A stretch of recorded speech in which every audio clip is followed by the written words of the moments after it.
it-tnejn tas-16 il-ġimgħa matul is-sena, sena 1. Qari mill-Evanġelju ta' San Mattew, kapitlu 12, versi minn 38 sa 42. Imbagħad xi wħud mill-kittieba u l-Fariżej qabdu qalulu: Mallem, xtaqna naraw sinjal minn għandek. Iżda hu weġibhom: sinjal iridu nisel ħażin u infidil. Imma ebda sinjal ma jingħatalu ħlief dak tal-profeta Ġona.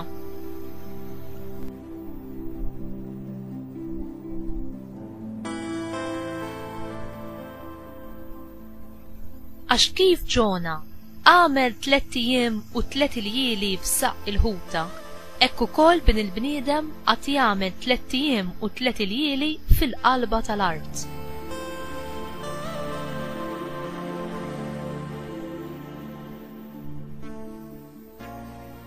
F'jum il-ħaq in-nies ta' Ninwe qatt iqumu kontra dan in-nisel u jikkundannawh għax huma nidmu wara l-predikazzjoni ta' Ġona u waraw hawn min hu aqwa minn Ġona hawnhekk.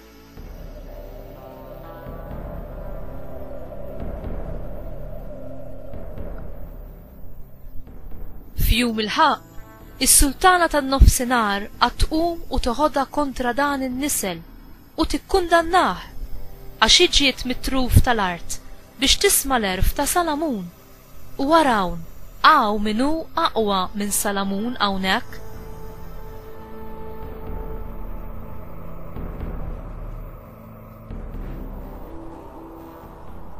Il-kelma tal-mulej tifħir lilek Kristu.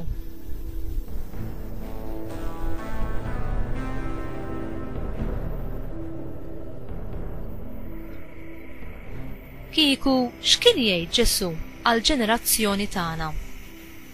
Ġesu ta' ċanfira pjuttost qawwija lill-ġenerazzjoni tiegħu meta huma riedu sinjal minn għandu.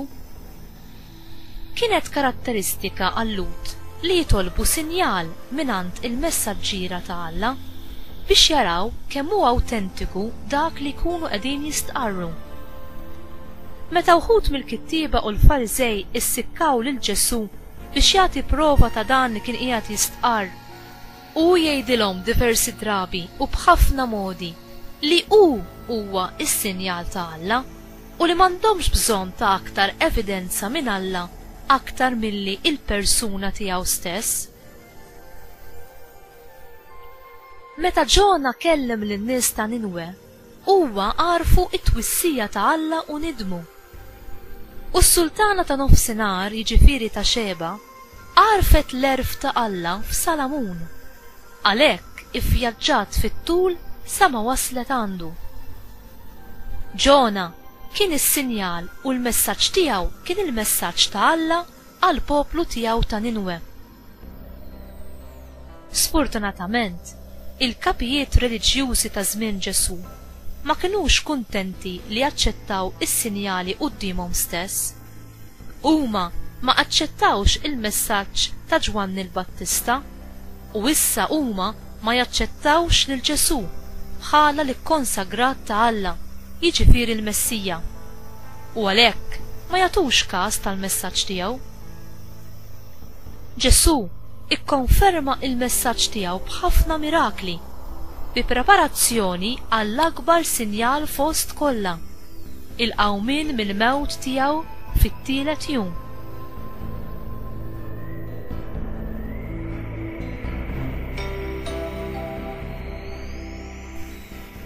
Il-mulej Ġesu permezz tad-don tal-Ispirtu Santu fis-sagrament tal-qrar joffrilna il-ħelsien mid-dnub u permezz tal-istess Spirtu tiegħu jagħtina l-erf għal ħajjitna jekk aħna nagħtuh widen.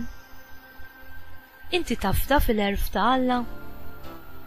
Jirċievi dan il-erf safi ta' Alla min verament ifittex dak li huwa tajjeb u li jmur skont l-ordni tal-pjan għaref ta' Alla. Itlob lil Alla biex iġeddet lil moħħok u biex iżidlek il-għaġġ għall-erf safi tiegħu.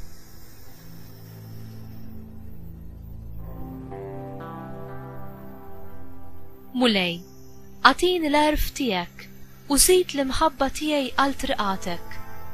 Għenni nirreżisti it-tentazzjoni u brieda soda biex jien nkun nixtieq biss b'qalbi kollha dak li joġob lilek. Amen.